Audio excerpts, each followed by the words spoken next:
Direct JP, please tell us more about your film. Ayun, magandang hapon. Magandang hapon po sa inyong lahat.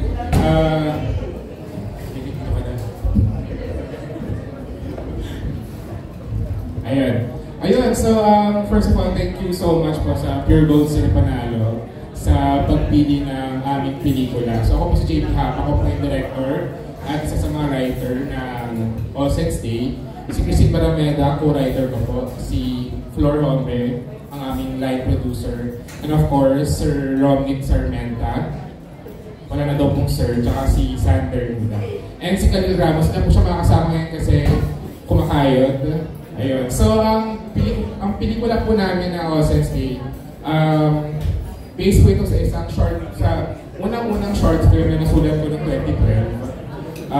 Nasulat ko siya nung namatay yung father ko noong 2012. So parang ginawa ko to as a reminder ng mga kwento namin mag-ama kahit hindi kami ganun ka-close. And also, parang gusto ko i-share ng pelikula to yung importance ng family, may it be biological or chosen, na importante na meron tayong pamilyang nakakasama.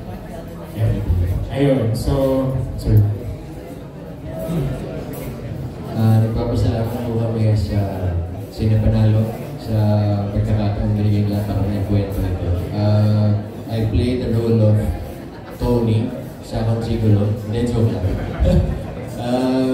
Tatay po ako ni Khalil at ng batang ito na nanunurpresa pag sinabi namin, ba't ka umiiyak? Kahit hindi siya umiiyak, bilang iiyak.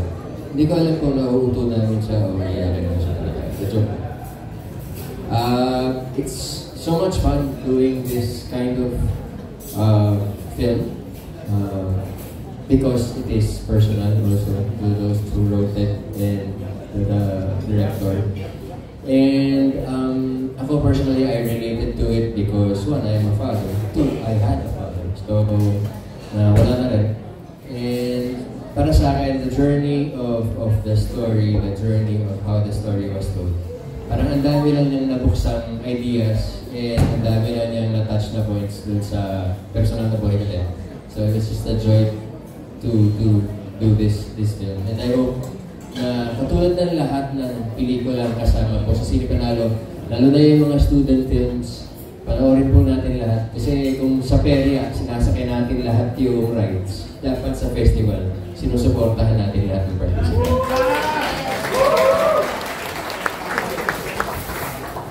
Unang-una po, nagpapasalamat po ko kay Lord sa mga blessings po na binigay niyo po sa akin, kay Mama at Papa, kay Martin, kay Sir Cinco, kay Direk Haba, kay Direk Ian, sa buong production po na gumawa po ng All Saints Day, kay Naestro at sa STM family po. Salamat po.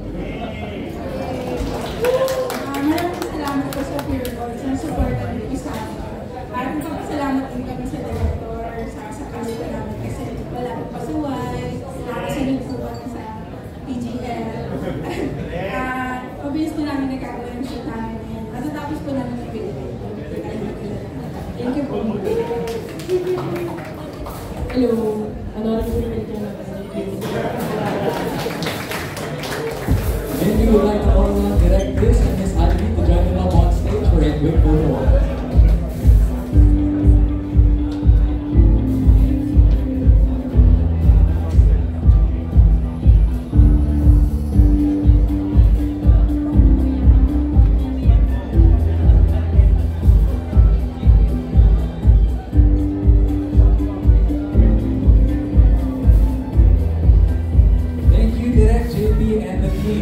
Next, we have Christian Paulo Lac and Dominic Lac for Tournament, drawn by producer Laverne Volker Lac and lead actor JC Santos.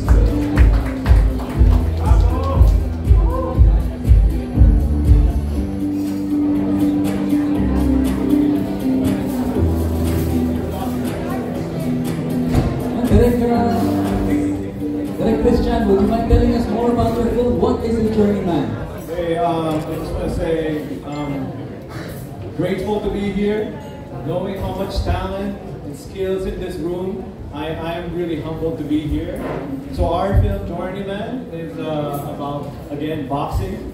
I was certain, that was my last film was Cinemalaya, was a boxing film, and I was certain I don't want to do a boxing film because it's such a challenge to create such film. But I was confident that we were able to create this film because I had such a talented actor, JC, who gave his heart and soul and passion to create this movie. And of course, Danny Panalo, CMB, everyone, the T6, everyone that's a partner of this festival. And we're very excited to create this movie. Journeyman is, we were inspired because me and my brother we trained a lot as a boxer. I still want to fight, and that's my hobby. But this hobby is turned to passion, and we trained a lot with Filipino athletes, gold medalists, professional fighters, and they were all dreamers at one point. But it all came down to money and having to take care of their family. So a journeyman in the world of sports is someone that intentionally throws the fight in order to get paid regularly. So I don't want to spoil too much of the plot, but I want to turn over this mic to our actor, Jason. Hi. I'm Jason Santos, and I'm playing Jello in Journeyman. This is probably one of the most challenging roles I've ever done. This movie is about blood, sweat, and tears, literally and figuratively. I think the closest thing na inaral ko, this is my first time doing boxing. I think I can only compare it to when I was 17 learning ballet. And that was when I was 17, I can recover fast. Now I'm 36, doing boxing, wala na yung recovery, tanda ako na.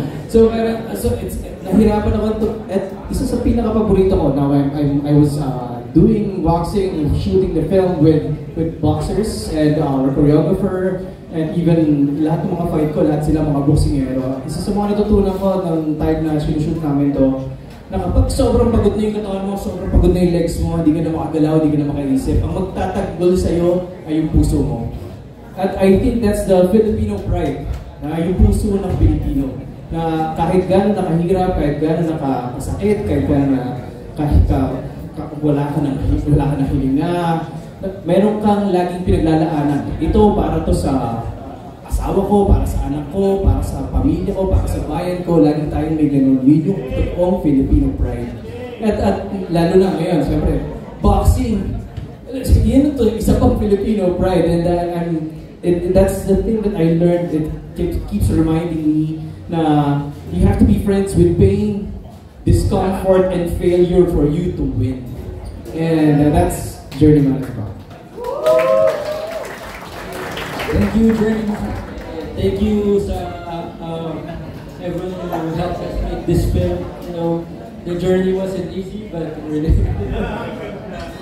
Oh yeah, I just want to say, that's my mom, that's my brother, we're our family, we made this movie, we made it happen, right? That's what happened to believe in your vision. I just want to say thank you to Direct Chris, Pure Gold, and all the sponsors. And I would encourage you to watch all the films. I think they're really great. Thank you. Thank you, Journeyman team. We'd like to invite again Direct Chris and Ms. Ivy for a great photo opportunity with you guys.